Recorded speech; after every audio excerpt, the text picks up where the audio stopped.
Pemirsa, terima kasih Anda masih bersama kami. Bagi Anda yang baru saja bergabung bersama kami, di segmen sebelumnya Pak Kura sudah menjelaskan bahwa Allah mengecam kepada orang-orang yang minta izin untuk tidak ikut berperang walaupun mereka mampu untuk melakukan itu. Dan Allah akan membiarkan hati mereka tertutup. Namun jika mereka membuka hatinya, maka Allah akan memberikan petunjuknya. Kami akan lanjutkan kembali Pak, uraiannya Pak, Baik, silakan. kita lanjutkan. Tadi kita berbicara tentang orang-orang yang ketika Nabi setelah kembali dari pertempuran Tabuk, itu datang lagi memohon, udahlah wahai Nabi, tidak usah hiraukan, yang sudah-sudahlah. Nah, tapi Allah merintahkan di sini, fa'aridu anhum. Tidak usah hiraukan mereka. Mereka mengharap yang sudah-sudahlah, jangan kecam kami. Terimalah kami kembali sebagai anggota masyarakat yang baik. Nabi berkata, tidak usah hiraukan mereka. Ini pelajaran ada satu hal. Kita biasa terbawa, atau orang katakan kita menari di genderang orang.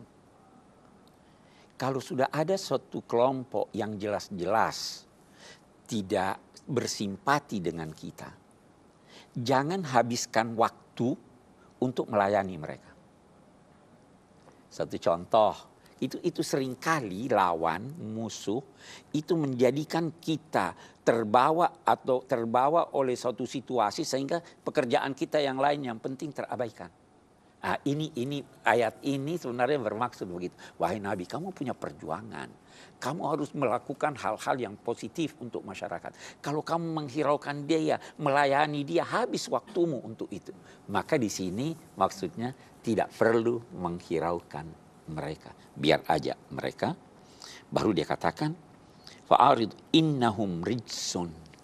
Nah, ini kita ingin terangkan rijs. Rijs itu kekotoran jiwa. Najis, rijs. Tetapi juga jiwa yang kotor itu dinamai rijs. Nah, karena itu kata ulama, ketika Allah, saya pindah ke ayat yang lain. Ketika Allah melarang kita makan babi, itu dinamainya babi rijs.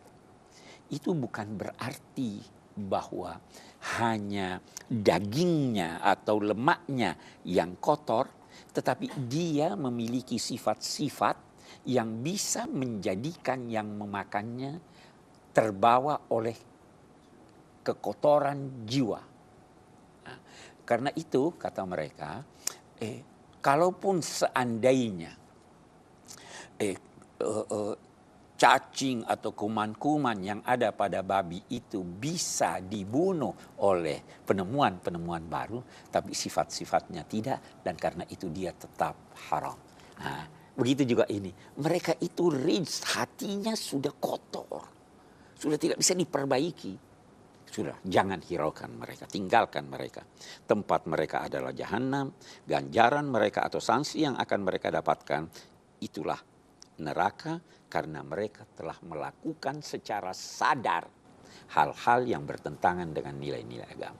Saya kira itu kita supaya mau bertanya. Kita akan berikan kesempatan untuk bertanya. Silakan siapa dulu, Mas?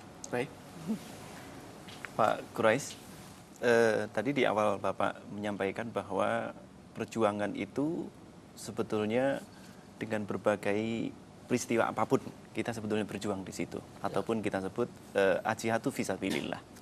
Nah, dalam hal ini konteksnya bahwa dalam proses berjuang itu sendiri, bahwa agama itu sebagai nasihat Bapak sampaikan tadi, sebagai adinu nasihat, ya.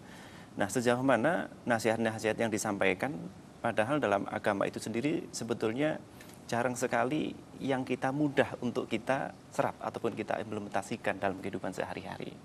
Itu dalam konteks berjuang. Sejauh mana Pak nasihat yang harus kita terima itu? Iya. Mungkin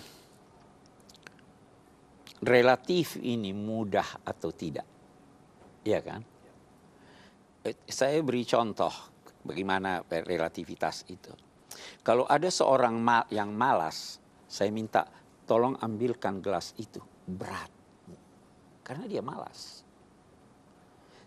Anak kita biasa begitu ya. Malas. Karena dasarnya dia tidak mau. Tetapi kalau dia mau, saya suruh dia tolong pergi ke jalan ini yang jauh. Dia dengan mudah pergi. Persoalannya adalah hati, adalah pikiran, mau menerima atau tidak. Sebenarnya ajaran-ajaran agama ini sesuai dengan jiwa manusia. Dia sangat dekat kepada kita. Sedemikian dekatnya sehingga Allah menyatakan, seandainya ada perintahku yang berat kamu lakukan, kamu akan menemukan cara lain untuk melakukannya. Kalau puasa berat dilakukan, tidak usah lakukan sekarang, sampai kamu mampu. Kalau puasa berat kamu lakukan dan penyebab beratnya itu bersinambung, tidak usah puasa, bayar fidyah saja. Ya kan? Jadi agama ini sangat mudah, dan pada prinsipnya Allah menyatakan Allah tidak menjadikan sedikit pun berat yang dipikul oleh seseorang karena agama. Saya kira itu. Oke. Bisa kita lanjutkan sedikit lagi ayat kita, Pak? Kita lanjutkan sedikit lagi. Dikatakan bahwa mereka itu hatinya kotor, bejat, tempat mereka adalah jahanam dan seterusnya. Mereka akan bersumpah kepada kamu agar supaya kamu senang kepada mereka. Jika seandainya kalian rela dan senang kepada mereka, Allah tidak rela kepada mereka. Jadi tidak ada gunanya. Ya kan? Kalaupun kamu senang, Allah tidak senang. Karena Allah tidak pernah ridha kepada orang-orang fasik. Orang fasik, orang-orang yang durhaka. Baru di ayat berikutnya ini nanti kita akan lanjutkan berbicara tentang orang-orang yang bermukim di tempat yang jauh itu. Baik, kita lanjutkan kembali. Pemirsa, kami akan melanjutkan kembali uraian kami setelah yang satu ini. Tetaplah di Tafsir Al-Misbah.